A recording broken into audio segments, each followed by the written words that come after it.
Las tribus de los hijos de Behemoth son comunidades improvisadas, que reflejan la idiosincrasia de los gargantes.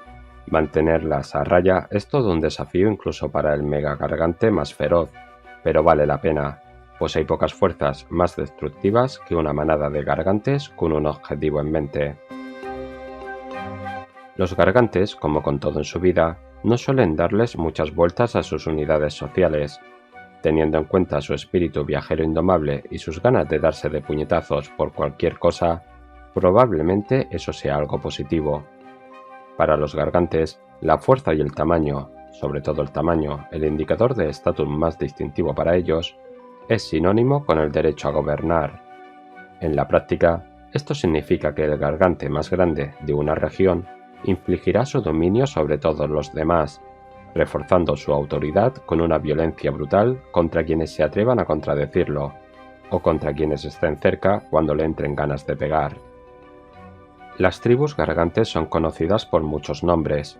Los académicos aziritas prefieren el término catástrofes, por la devastación que causan. Sin embargo, a los gargantes no les gusta ninguna palabra que no puedan eructar a todo volumen. En honor a su fijación por dar pisotones, pues los pies son la parte del cuerpo que más usan, los gargantes se refieren a sus clanes como pisotones. Un pisotón es más o menos equivalente a una unidad familiar, aunque sus miembros no necesitan estar emparentados. Un pisotón puede estar liderado por un anciano, apoyado por sus hermanos y descendientes, y se le puede unir cualquier gargante local que esté dispuesto a someterse a su disciplina. El líder de un pisotón es un gran talón, y se considera que sus amigotes, sus rivales y sus compañeros de borrachera más cercanos están bajo el talón. Los más inferiores son los aplastohumanos, los gargantes más pequeños que forman el grueso de los pisotones. El número de aplastohumanos en un pisotón puede variar. Algunos pisotones están integrados únicamente por megagargantes, pero incluso estos tienen una jerarquía. Eso sí, dicha jerarquía estará basada en quién es el más grande, el más ruidoso y el que más machaca a los enemigos. Aunque su sociedad es tosca, los gargantes no nacen crueles. A menudo, los ancianos de un pisotón toman a los más jóvenes como sus protegidos. El único requerimiento de un pisotón es que sus miembros puedan aguantarse unos a otros, y a menudo comparten trofeos y cicatrices en conmemoración de sus mejores peleas. Aunque los gargantes son altamente individualistas, quienes tratan a menudo con ellos han diseñado un sistema de clasificación tras observar a varios especímenes que muestran rasgos similares, y han dado a cada uno de ellos la denominación correspondiente. Es un sistema más parecido a subculturas distintas que a razas, pues los gargantes son seres obsesivos y lo único que los motiva para luchar, aparte de la comida, es la oportunidad de satisfacer sus instintos más básicos. Los gargantes que desean luchar son pisaguerras, y los que se deleitan destrozando lugares civilizados son abrepuertas. No son términos que un gargante usaría para sí mismo, salvo que sea un mercenario habitual y se acabe familiarizando con dicha jerga. Cuando las razas menores tienen de frente a un pisotón en plena estampida, esta terminología les ayuda a predecir con rapidez el temperamento y el estilo de lucha de su gran talón, aunque la mayoría de las veces tampoco es que eso les acabe sirviendo de mucho. Los gargantes menores suelen dejarse llevar por las pasiones de su gran talón. En cierta manera, un pisotón es un primitivo culto a la personalidad, que refleja la criatura que lo lidera. Si el gargante alfa está obsesionado con, por ejemplo, decorarse con pinturas de guerra elaboradas a partir de mega-arácnidos aplastados, sus compañeros no tardan en imitarlo, hasta que un nuevo gargante se hace con el poder e impone sus propias excentricidades.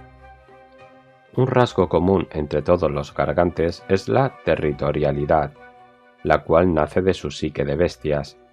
Están convencidos de que su tamaño les permite hacer lo que les venga en gana, al igual que Behemoth se paseó en su día por los reinos sin oposición. Por tanto, todo lo que vean y deseen debe ser suyo por derecho propio, y pocas cosas les molestan más que un pequeñajo asentándose en sus dominios. Poco importa que la raza menor en cuestión ya estuviera allí antes de la llegada del Gargante, o que ese lugar tenga unas características más allá de la comprensión de los Gargantes. Si un rival en potencia quiere una ubicación, el Gargante también la quiere, y solo una herida extremadamente grave le hará cambiar de opinión. Un ejemplo de pisotón es el pisotón de Rondol. La reunión de Gargantes conocida como el pisotón de Rondol ha dejado su huella en el continente guriano de Rondol, famosos por su codicia. Su líder es el Come-Krakens Derko Muerde-Ballenas, un ser tan violento como taimado. Un pisotón liderado por un Come-Krakens es una tribu robadora, mientras que uno liderado por un Abrepuertas es una tribu rompedora. De igual forma, los aplastabestias lideran tribus aplastadoras y los pisaguerras tribus pisoteadoras. Gran Talón. El Gran Talón es la autoridad suprema del pisotón. Su fuerza bruta y su personalidad arrolladora garantizan que los Gargantes aplastohumanos a sus órdenes se sometan a él y adopten sus prácticas culturales y sus tácticas preferidas. Bajo el Talón.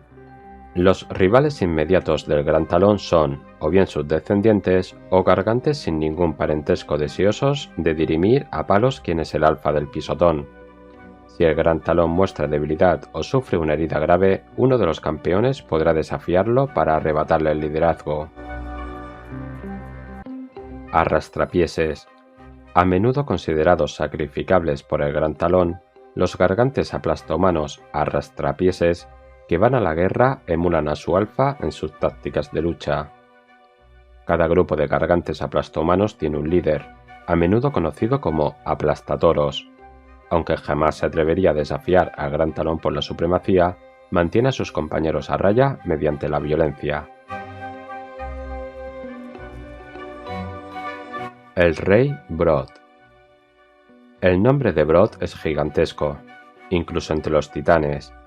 Para la gargantidad es una leyenda, y con cada estación que pasa circulan nuevas historias. Aunque su fuerza es inenarrable, no es lo que más destaca de él. Brod está rodeado de un aura centelleante que anuncia sus poderes sobrenaturales, y en el ojo bueno le crepita una llama de misticismo primitivo. Quienes han hablado con Brod dicen que es una alma cansada, anegada por el dolor, una presencia perturbadora sin duda, pues a los Gargantes les cuesta procesar cualquier emoción más compleja que la simple furia. Sin embargo, en la batalla, Brod se convierte en un icono salvaje, incitando a los Gargantes a su alrededor con la energía bestial que emana. La figura de Brod está rodeada por multitud de leyendas. Afirma que nunca fue joven, sino que emergió ya adulto de la cima Grostitán de Girán. Se asentó en la dispersión escabrosa y ganó fama al matar al Mohodragón Morgatis con las manos. Más adelante, lideró una expedición de guerra a las ruinas de Torcrania para purgarla de los monstruos que allí anidaban. A finales de la Era del Caos, Brod se había convertido en el rey de los clanes de la dispersión, aunque él se consideraba tan solo un virrey, pues siempre fue un firme creyente en su señor.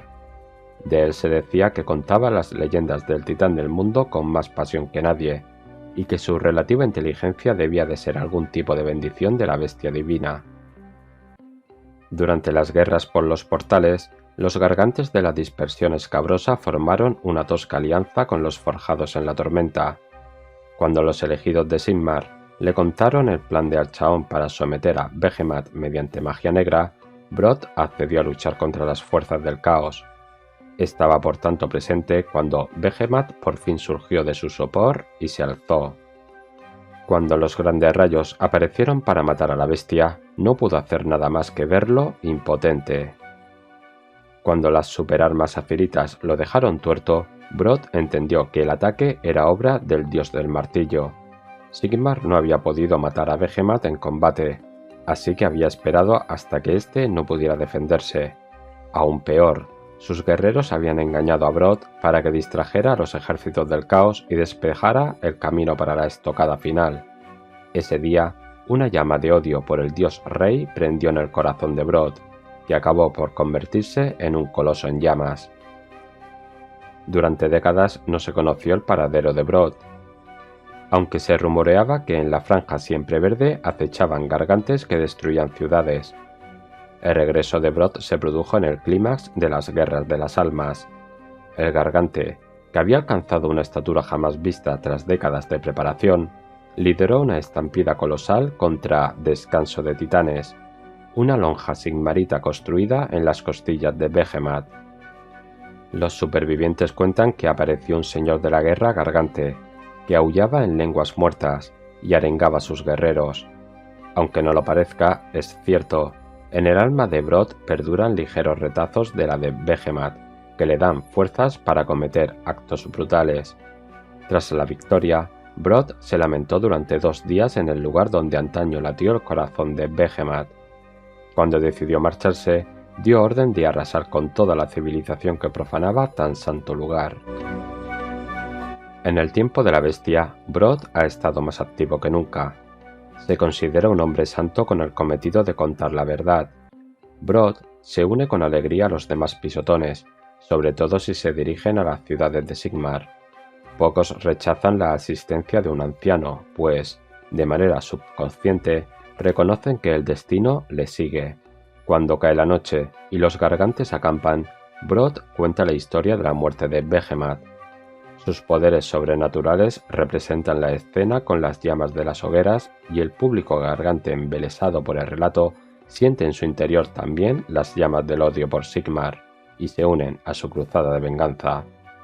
Ahora, la misión de Brod es reclutar a gargantes de todos los reinos y convencerlos para que se unan a su guerra contra los cielos. Solo considerará que el agravio se ha remediado cuando le haya arrancado las extremidades a Sigmar una a una y haya destrozado su palacio. Solo entonces, cree, podrá la sombra de Behemat descansar en paz. El templo de Thor-Krania. Antaño, los gargantes de la meseta Armonis colaboraban con las tribus humanas para alzar estructuras de enorme majestuosidad. Uno de los edificios fue el templo de Thor-Krania, construido en la protuberancia que formaba la ceja de Behemat. El templo era un lugar de maravillas, primero porque una raza tan tosca como los gargantes hubiera participado en su construcción, pero sobre todo por el imponente monolito envuelto en poder bestial que se erguía en el centro. Los titanes del cielo, como se conocía a estos gargantes, creían que rezar ante este obelisco les concedería visiones procedentes de los sueños más profundos de la bestia divina. Desafortunadamente, cuando las fuerzas del caos aparecieron, la cualidad mágica del templo atrajo la atención de los Thigors, monstruos de un solo ojo, ciegos para todo excepto el resplandor de la magia. Los titanes del cielo lucharon con uñas y dientes para defender su lugar sagrado, pero, con tantos enemigos rodeándolos, fue un esfuerzo inútil. Los invasores Thigors profanaron Thor-Krania y durante años lo usaron como guarida. Décadas después, Brod y su banda viajaron a las ruinas de Thor-Krania, pues no podían permitir que siguiera languideciendo bajo las garras de los Thigors. Lucharon contra los monstruos, y Brod se enfrentó a su cabecilla. Su inexperiencia podría haber sido su sentencia de muerte, pero el instinto lo empujó a agarrar el monolito derribado y usarlo a modo de garrote para matar a su adversario. Desde ese día, ha sido el arma predilecta de Brod. El gargante la fusionó con un tronco de árbol para poder blandir con mayor facilidad, y usarla también como báculo sobre el que apoyarse para aliviar el dolor causado por los achaques de su avanzada edad. Es difícil dilucidar si Brod canaliza sus poderes espirituales a través del pilar, o si acaso es la profunda conexión de la reliquia con Behemat lo que insufla aliento a Brod. Sea como sea, el resultado es la destrucción absoluta para los enemigos del Rey Gargante. Megagargantes aplastabestias. Aunque la embestida energía primitiva conocida como el Wa se asocia sobre todo con Orrux, los gargantes también son susceptibles de caer bajo su influencia. En la cabeza les da vueltas una sed de sangre feroz, que se niega a desaparecer. Los gargantes tienen varias maneras de lidiar con ella. Para algunos se alivia después de una buena pelea, y para otros después de una buena borrachera. Otros marchan hacia el horizonte entre gritos y pisotones y nunca se les vuelve a ver. Sin embargo, hay otros gargantes a los que le afecta de manera mucho más extraña. Su tosquedad se degrada hasta que solo se comunican gruñendo y aullando. Coleccionan colmillos de sus presas y se confeccionan con ellos una capa. En el campo de batalla son presa de una furia rabiosa que los lleva a luchar como poseídos. Normalmente, a los demás gargantes les divertirían tantas excentricidades, pero hay algo en ellos que es perturbador incluso para sus congéneres, pues parece que el espíritu de Gorka Morka les haya robado la cordura para siempre. En todo caso, los megagargantes aplastabestias no se dejan llevar por la locura. El Wa les ciñe la vista de verde esmeralda y les abre el alma a un poder elemental puro, lo cual les hace creer que pueden oír la voz de Gorka Morka, e incluso que ellos mismos son el dios. Sea como sea, el objetivo es el mismo: matar grandes bestias como hacía Gorka Morka en su día. En las raras ocasiones en las que se hablan, fanfarronean de ser los gargantes más cercanos en espíritu a Behemoth, visto que comparten el entusiasmo del titán por matar monstruos y su desdén por lavarse. Quizá no sea del todo mentira. Los megagargantes aplastabestias van buscando siempre enemigos de su tamaño. Han viajado por todos los reinos mortales, pero no han podido escapar al martilleo del gran pisotón. Ahora, cada vez más gargantes están dispuestos a unir fuerzas con otras criaturas de Gorka Morka para dar caza a presas monstruosas. Los aplastabestias adoran al dios bicéfalo con una intensidad inusual entre los gargantes. Los más influidos por el Wa incluso perciben la realidad de manera distorsionada, hasta que restauran los reinos a su estado en la época del dios. Unas ruinas abandonadas, que a sus ojos parezcan una ciudad de la era del mito, serán aplastadas de nuevo, junto con las cruzadas portaamanecer que intenten construir sobre ellas. El aplastabestias se lanza a la batalla sin dudar y sin preocuparse de los enemigos más pequeños, a los que o bien aplasta con su enorme zancada o bien machaca con un simple movimiento de su garrote, o bien, simplemente, devora. Aunque un ataque de desgaste podría acabar con él, el aplastabestias ignora todos los golpes excepto los más fuertes, pues está convencido de su propia invencibilidad. Cuando se enfrenta a una presa digna de él, el aplastabestias hace gala de su instinto asesino. Sabe cómo esquivar las muchas cabezas de la hidra y atarle los cuellos con un nudo. Sabe cómo cerrar las fauces de un dragón negro para que no pueda exhalar más humo venenoso, y cómo romperle el esternón a otro gargante de un solo golpe, todo solo con su instinto. La intuición también se extiende a los enemigos más estrambóticos. Contra una cocatriz, cuya mirada convierte en piedra, el megagargante afirma que cierra el ojo bueno, usa la calavera que se ha metido en la cuenca del otro ojo para mirar en el reino de los espíritus bestia y se enfrenta a la criatura en igualdad de condiciones. Aunque las matriarcas gargantes advierten a sus vástagos de los peligros de los aplastabestias, hay aplastahombres que no pueden resistirse. Siguen a sus ídolos a donde y como sea, animándolos cada vez que le dan una buena tunda a alguna monstruosidad. Aunque quizá no posean el talento de un aplastabestias, a los aplastahombres de las tribus aplastadoras les encanta agarrar y asfixiar a sus enemigos como lo hace su gran talón. Quienes sobreviven quedan influidos para siempre por el Wa, y sus habilidades matamonstruos mejoran considerablemente. La llegada de una tribu aplastadora ha desencadenado varias migraciones de bestias. Viendo las montañas de cadáveres que los gargantes dejan a su paso, no es difícil entender el porqué. Odo engulle dioses. Odo rompemontañas siempre tuvo predilección por los grandes depredadores. Cuando la prisión de Kragnos se abrió, la magia bestial que inundó Tondia le afectó profundamente. Entre aullidos de locura, el gargante se tambaleó hasta Esquirla. Para cuando llegó al delta engulle dioses, Odo estaba convencido de que era la reencarnación de Gorka Morka. Pronto encontró presas y bestias dignas de él entre los bancos, las llanuras y las marismas del enorme río. En el delta también vivían varios melés rompehuesos, cuyos profetas Gurgog detectaron rápidamente la presencia de Gorkamorka en Odo. Los chamanes Orruk ordenaron a sus seguidores que decoraran la piel del gargante con espirales verdes. La pintura estaba elaborada a partir de sangre de bestia, entrañas de garrapato y piedra de reino machacada. No se sabe si al gargante, ahora llamado Odo en Guyo dioses, le importa o siquiera lo sabe, pero la pintura de guerra sagrada parece protegerlo tanto a él como a los Orruks. Su leyenda se ha extendido por toda Skirla. Tribus enteras de pieles verdes viajan enormes distancias para ver al dios viviente en acción, y Odo pocas veces los decepciona. Megagargantes come krakens.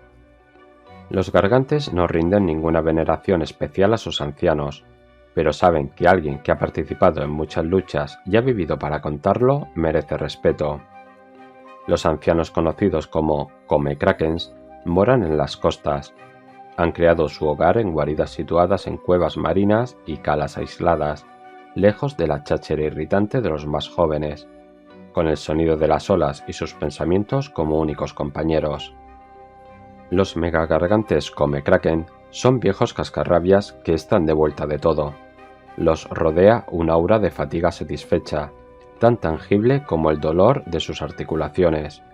Les satisface ver salir el sol sentados en su roca favorita tanto como destruir un pueblo, y anhelan el alivio que solo pueden sentir en el mar, así como los tesoros que les deja en la arena.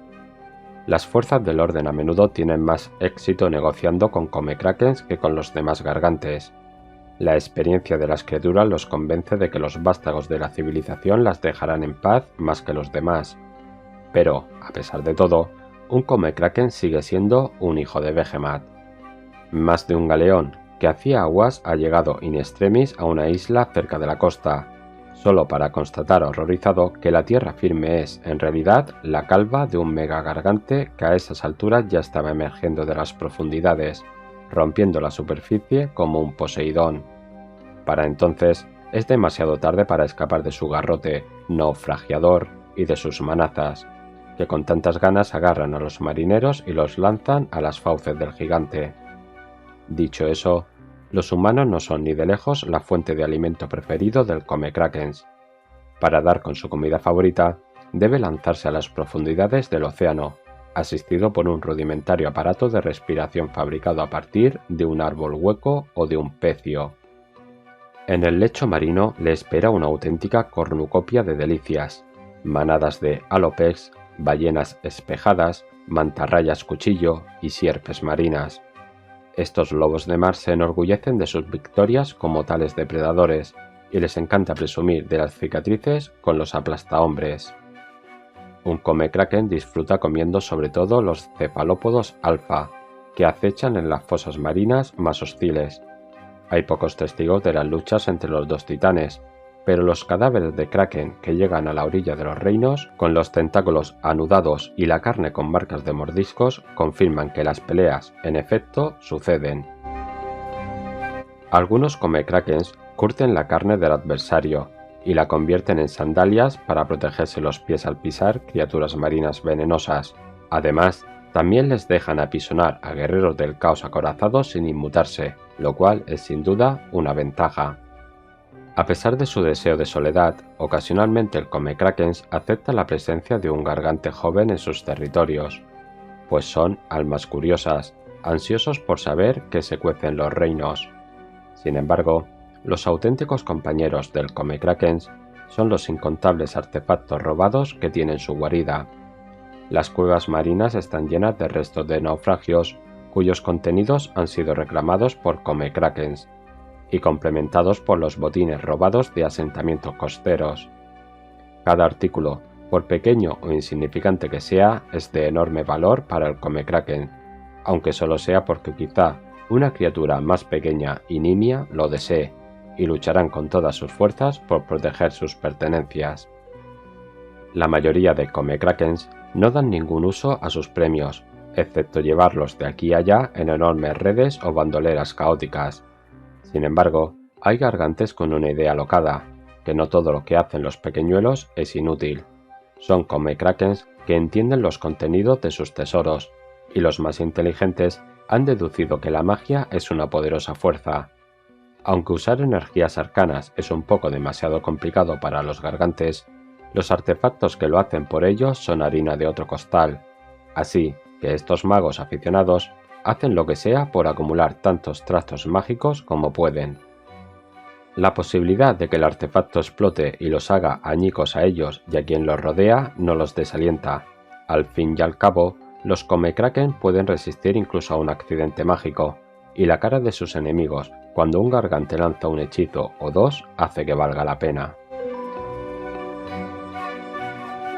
Bundo muerde ballenas. Bundo muerde ballenas es una leyenda en la costa de los colmillos de Gur.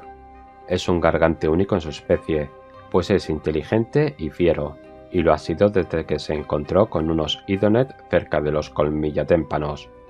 Mientras daba caza a los elfos, pues ver a sus criaturas marinas volando por el cielo lo irritaba sobremanera, Bundo se distrajo con una anguila colmimora y el farolillo que le habían colgado. El gargante machacó a la criatura y le robó el cachivache, y se lo colgó a modo de pendiente.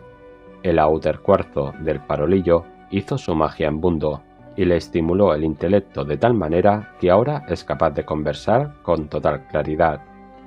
Esta habilidad ha sido enormemente útil tras el asedio de Excelsis. Los gargantes apenas disfrutan de la confianza de la ciudad, pero Bundo ha ganado múltiples contratos al argumentar el valor de contar con asistencia colosal.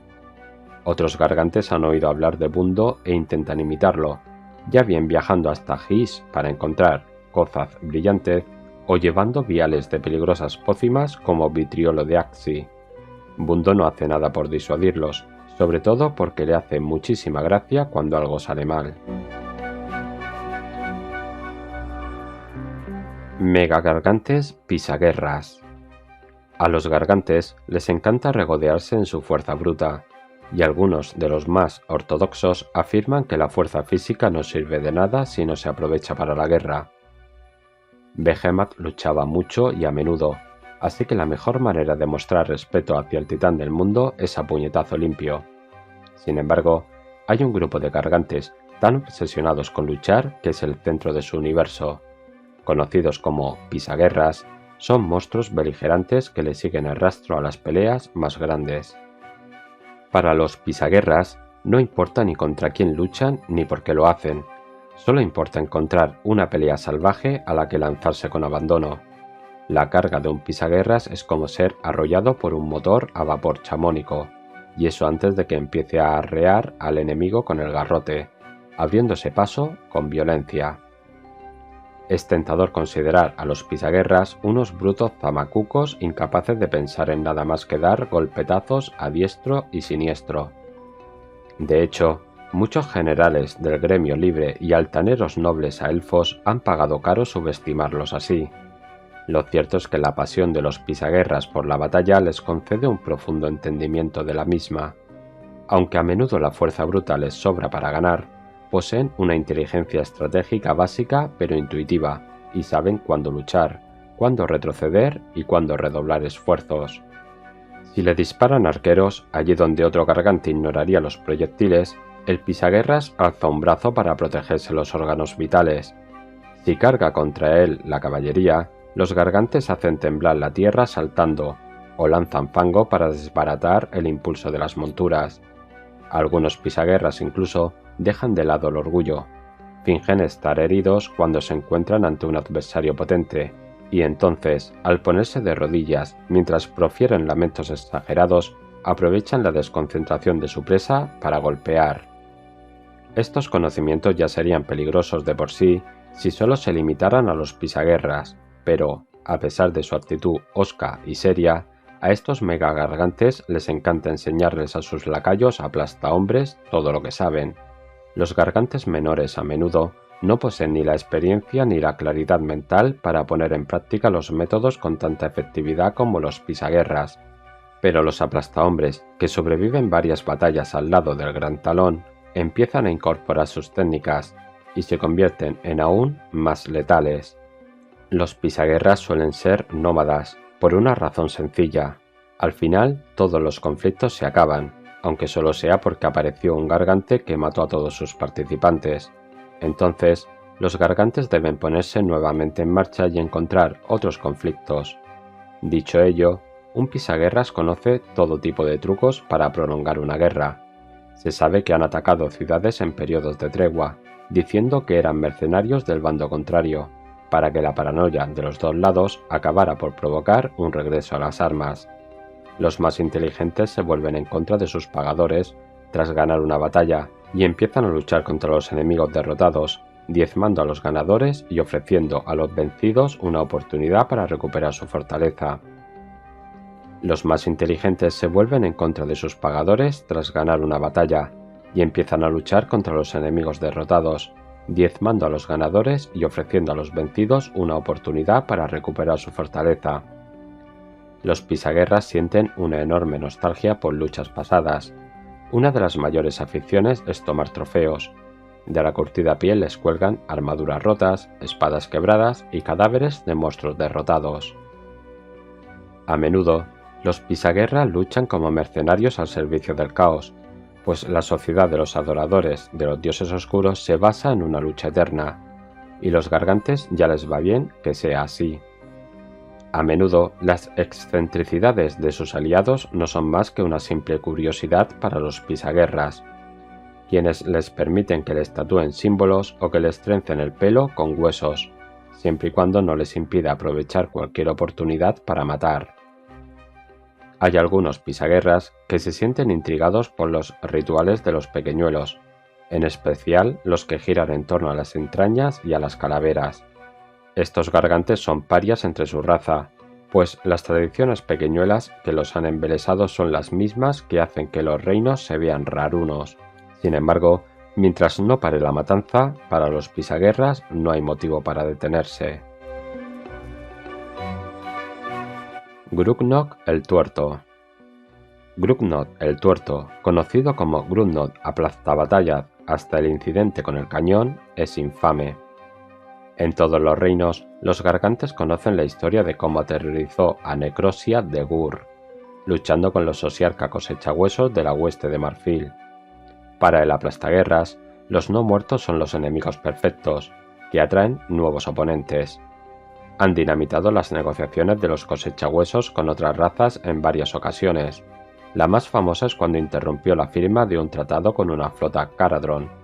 Vale, acabar aplastado contra la ladera de la montaña y con una migraña perpetua no era parte del plan, pero bien valió la pena para garantizar que la guerra jamás se detuviera. Grugnog ha oído hablar de Kragnos y de que una vez prácticamente asoló la ciudadela de Marfil.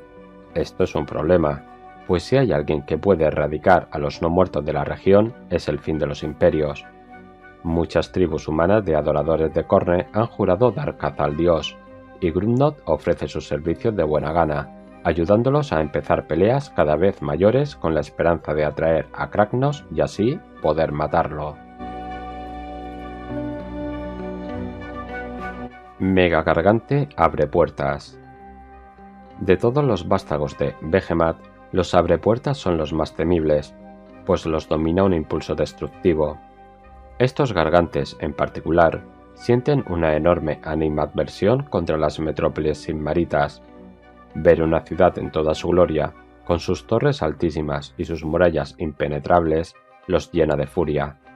Con un aullido de odio, un abrepuertas se abre paso en un asentamiento enemigo sin miedo, ignorando las flechas y el fuego de los cañones con poco más que una sonrisa maliciosa.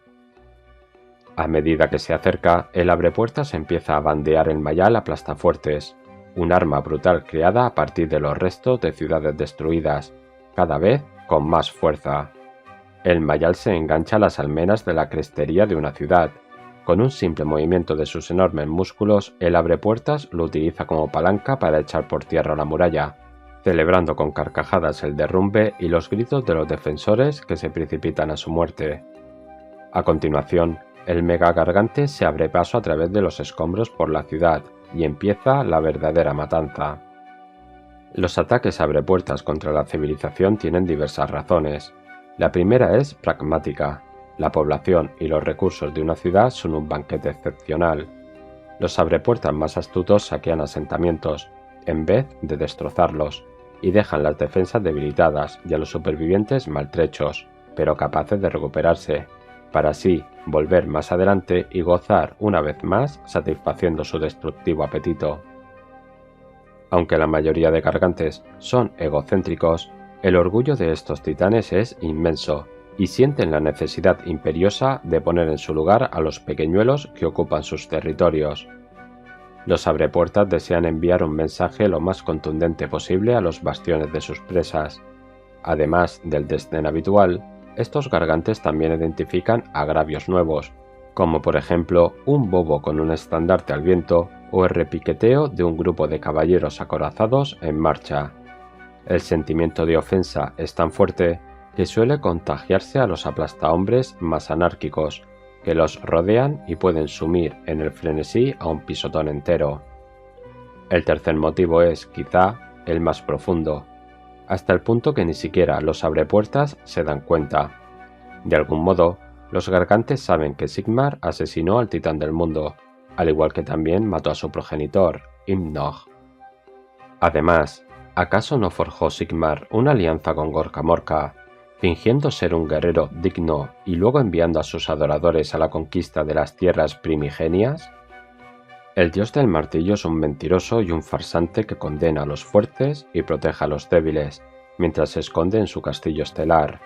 Sin embargo, al igual que destruyó el pasado de la raza gargante, los abrepuertas destruirán el futuro de sus gentes, demoliendo los lugares donde se creen seguros y abandonándolos a la merced de los páramos salvajes. Los abrepuertas a menudo luchan en el bando de los no muertos. Cuando los resucitados atacan una ciudad, no les suele interesar el botín.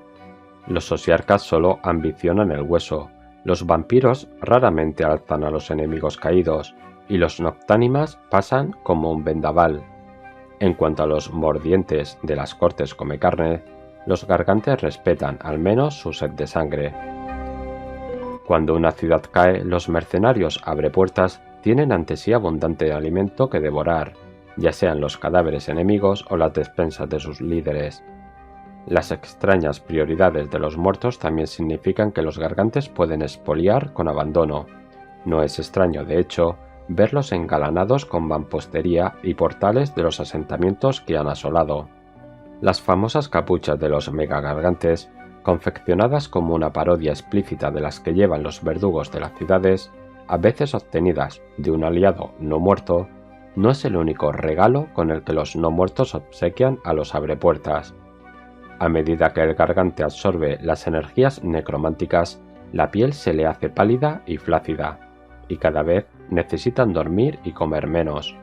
Sin embargo, su ferocidad en la batalla no disminuye. A los gargantes jóvenes les encanta luchar junto a un abrepuertas anciano, incluso aunque les extrañe que su camarada abandone en la calle de buen grado su ración de comida cuando termina la lucha.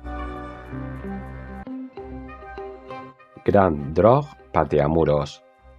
En las tierras interiores primas, la mera mención del Gran Drog Pateamuros causa pavor. Lo cierto es que esto se debe tanto a la pestilente halitosis del aplastafuertes, consecuencia de comer cadáveres en estado de descomposición, como a su habilidad destruyendo ciudades.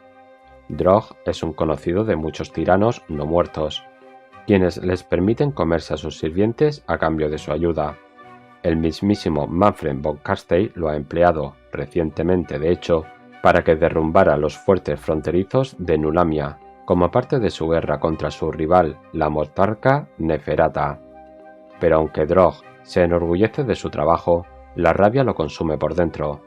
Su auténtico objetivo siempre ha sido acercarse a Nagash para darle una buena tunda, porque puede. La derrota del gran nigromante a manos de los Luminet ha desbaratado su plan. Drog se lo ha tomado como una ofensa contra su persona y ha decidido vengarse. Mientras busca un portal del reino Agis que pueda soportar su enorme tamaño, trabaja como mercenario para cualquier no muerto que desee luchar contra los aelfos. Ahora, tras las guerras de las almas, no le falta trabajo. Gargantes aplastahombres. Los aplastahombres son los gargantes más comunes, si es que se puede decir algo así. Aunque aún no han alcanzado las proporciones de los gigantescos megagargantes, es imprudente subestimarlos. Incluso un aplastahombres adolescente supera en altura a un edificio sin marita y puede agarrar a un colono a la fuga de un manotazo. Al contrario de sus congéneres de mayor tamaño, no necesitan poseer de una fuente local de alimentos, así que para ser gargantes, los aplastahombres son muy sociables. Es habitual verlos obedecer en manada a un aplastatoros, para sobrevivir mejor a las tierras salvajes, pues, aunque los gargantes no tienen depredadores naturales, por los reinos campa megafauna que les da que pensar, o simplemente quieren divertirse. También es habitual que el grupito acabe teniendo una discusión catastrófica por el reparto del botín, o por una acusación de juego sucio que desemboque en una batalla campal. Sin autoridad que los controle, los gargantes son proclives a la vagancia y a la glotonería. Tienen pocas amenazas naturales, y su ego los lleva a tomar lo que quieren cuando quieren, tanto si son barricas de cerveza fúngica de un clan de la luna malvada o ganado de un bastión de humanos. Embelesados como están por la comida, la bebida y el miedo que infunden en los más débiles, es fácil ver por qué un gargante acabaría adicto a una vida tan vacía. El gargante soporta las resacas constantes escondiéndose en una cueva fresquita y oscura, donde dormir la mona o seguir bebiendo. Algunos acaban tan consumidos por el vicio que se los conoce como tragapriva. Aunque estando ebrios siguen siendo peligrosos, no lo son tanto como un gargante sobrio, y a menudo suscitan asco y lo que es peor, pena entre sus congéneres. Sin embargo, cuando un megagargante se pone en marcha, incluso el tragapriva más letárgico se alza. El megagargante hace temblar la tierra con cada paso, tan estruendoso que saca a los gargantes de su estupor alcohólico, quienes sienten algo se les despierta en el alma. Entonces hacen un atillo con comida y cachivaches y empiezan a seguir el camino de destrucción del megagargante con una obediencia inusitada. No es algo rápido, pues los megagargantes son criaturas reposadas, pero aún así con cada zancada avanzan 3 metros. Aún así, un gargante debe ser paciente, y al final alcanzará a sus congéneres de mayor tamaño. Ese es el talón de Aquiles de muchos tragapriva. Se atreven a despertar a un megagargante dormido, quien los mata y se los zampa, no necesariamente en ese orden, por su descaro.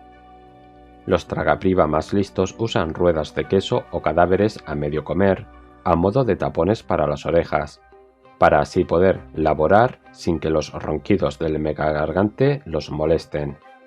Cuando termina, el tragapriva deposita su tributo junto con cualquier bestia cazada a modo de ofrenda a los pies del gigante, y espera a que se despierte. Si la dádiva le complace, el megagargante suele aceptar al tragapriva en su rebaño, aunque sea entre quejas. Al seguir a su ídolo, los antaños dispersos gargantes descubren que su vida tiene un nuevo sentido. Se olvidan de los grotescos vicios de antes, aunque sea sobre todo porque ahora en megagargante se lleva la mayor parte del botín, y por tanto ya no pueden darse los mismos atracones. Los gargantes aprenden a apreciar su fuerza de nuevo, y las batallas y las matanzas de pequeñuelos valen la pena nuevamente, por mucho más que el botín que se sacan, aunque sigue siendo una de las máximas ventajas. Con el tiempo, puede que lleguen más gargantes buscando la comunidad de un megagargante, y que se una a sus lacayos. En sus viajes por los reinos como nueva tribu, los gargantes redescubren su orgullo y su fuerza, y solo entonces se ganan el derecho a denominarse aplastahombres. Los aplastahombres son seres impresionables que viven en el aquí y ahora, por tanto, es fácil que se involucren en las pasiones de sus camaradas de mayor tamaño. Si el jefe de un pisotón quiere lanzarse a las batallas más cataclísmicas jamás vistas, los aplastahombres irán de su mano, pujando por estar en primera línea cuando lleguen al meollo de la pelea. Igualmente, quienes siguen a los aplastabestias no tardan en entregarse a la energía del Wa, que les hace ignorar como nunca las espadas y las flechas de los pequeñuelos. A pesar de su propensidad por la imitación, Todos los aplastahombres sueñan con crecer y crecer hasta convertirse un día en Mega Gargante y buscar su propio camino. Entonces, a su vez, atraerán a sus propios discípulos gargantes y el ciclo volverá a empezar. Kragnos, el fin de los imperios. Kragnos es una fuerza primitiva de caos y devastación. Es el corazón del gran pisotón, cuyas pisadas resquebrajan la tierra. Le siguen las hordas salvajes de los reinos, quienes lo adoran como símbolo de la fuerza y la salvajez sin límites. Kragnos proviene de una era prehistórica, acaecida mucho antes de la llegada de Sigmar, cuando Gur estaba en garras de todo tipo de criaturas híbridas. Sin embargo, sus gentes han desaparecido, y a Kragnos no le queda nada, excepto el ímpetu de destruir los imperios que han sustituido a su nación. Kragnos es el alma encarnada del terremoto. No piensa apenas en ser adorado. Para él, lo único que importa es destrozar y arrasar. Cuando se agacha y embiste, ni siquiera las murallas de las ciudades de Sigmar se resisten, tal como aprendieron en Excelsis a un enorme coste. Al igual que cualquier deidad que se precie, Kragnos posee tesoros de potencia divina. Su maza del pavor está forjada con rocas extraídas del nexo geomántico más grande de Gur, y en la cabeza tiene púas que crepitan con energía primitiva. Por su parte, Rompecolmillos es un escudo que devora la magia que le lanzan. Se dice que Kragnos lo encontró en un profundo abismo en Gur, después de que Gorkamorka lo hubiese tirado porque, al comprobar su pureza de un mordisco como si fuera una moneda, se descascarilló un diente. Por todo ello, Kragnos no es una deidad elemental pura como si lo sería el dios bicéfalo. Más bien, y al igual que Sigmar, Teclis y los demás, ha ascendido desde la mortalidad. Hace milenios, los Drogus dominaban las tierras de espesura. Eran centauros gigantes, famosos por sus dotes bélicas y cinegéticas, que además poseían una sabiduría sencilla, que solo tomaban de la tierra lo que necesitaban y que viven en cuevas excavadas en cañones para reforzar su comunión con Gur. Kragnos, vástago del cacique Gorgos, era un guerrero excelso, pero su orgullo y su temperamento lo dominaban. Tras un castigo humillante por haberle dado una paliza a su hermano por unos derechos de cortejo, Kragnos y sus 5 compañeros más cercanos abandonaron Espesura y se lanzaron a buscar la gloria. La banda de guerreros viajó por todo Gur, luchando y matando titanes. Los primitivos rompehuesos reconocieron el destino divino de Kragnos y empezaron a ofrendarle tributos de cadáveres monstruosos y Ambaroseo, la piedra del reino. Con cada festín y cada acto de adoración de las primitivas tribus Orruk, Kragnos absorbió magias bestiales. Para cuando volvió a Espesura, su fuerza sísmica había alcanzado cotas divinas. Tras hacerse con el liderazgo de los Drogut, Kragnos no tardó en arrastrarlos a una guerra contra los Draconid de Bezotkol. Los Draconid y los Drogut habían sido aliados cercanos durante mucho tiempo, y juntos habían luchado contra los peligrosos clanes desdeñatruenos de Tondia. Sin embargo, para el soberbio Kragnos, los Draconid eran simplemente rivales por su supremacía. La guerra destrozó a ambas razas, las casas colgantes de los Bezotkol cayeron y los cañones de Espesura fueron arrasados por las llamas. El ataque de Kragnos llegó a su fin en Pico Doble Cuerno. Asistido por los misteriosos Slann, los príncipes gemelos de los Draconid lo atraparon en el interior de la montaña, sellándolo en una esfera acrónica que ni siquiera su rabia podía quebrar. Durante siglos, el dios languideció, y sus hazañas solo perduraron a través de las toscas pinturas rupestres de sus adoradores Orruk. Cuando Alariel invocó su rito de la vida, desencadenó una reacción frenética en la vida de Gur. Los enormes terremotos derrumbaron Pico Doble Cuerno, con lo que la prisión de Kragnos se abrió y éste quedó libre. La primera intención del dios del terremoto fue volver a Espesura y reunirse con sus gentes, pues no cabía duda de que se regocijarían con su regreso. Sin embargo, lo único que encontró fue un continente roto a punto de ser devorado. Era el último de su raza. Cuando vio a los colonos de Sigmar asentarse en Gur, algo se rompió en su interior. Ahora lucha solo para destrozar las obras de las demás razas, para destruirlo todo con su rabia y resarcirse por el dolor de la caída de espesura. Cuando Kragnos escapó del pico doble cuerno, las primeras criaturas con las que se encontró fueron los gargantes del pisotón de Rondol. Después de masacrar a la mayoría de titanes, el único superviviente, Derko Muerdeballenas, le juró lealtad sin dudar. No fue el único. Aunque los gargantes consideran que la emoción de los pieles verdes por estar cerca de Kragnos es un poco bochornosa. Admiran la fuerza bruta del fin de los imperios lo suficiente como para luchar a su lado de buen grado. Por su parte, Kragnos no siente ninguna afinidad con los megagargantes, pero mientras le rindan pleitesía y destruyan a sus enemigos, no le importa. El principio del fin de Kragnos podría ser su fijación con su propia fuerza. Entre los pisotones corre el rumor que quien pueda matar a Kragnos se convertirá en el nuevo titán del mundo, pues matar a un dios es una hazaña que ni siquiera el mismísimo Behemoth pudo conseguir. Esta teoría ha empujado a cientos de gargantes a lanzarse en busca de Kragnos, motivados por su deseo irrefrenable de demostrar que son los mejores. Uno a uno, el dios de los terremotos ha derrotado a sus desafiadores con relativa facilidad, aunque quienes luchan bien tienen permitido recomponerse y unirse al bando de Kragnos. Sin embargo, el flujo de gargantes no para. Existe la posibilidad de que un día Kragnos sea derrotado por un megagargante lo suficientemente salvaje, pero mencionar tan siquiera tal posibilidad en presencia del dios centauroide es una sentencia de muerte asegurada.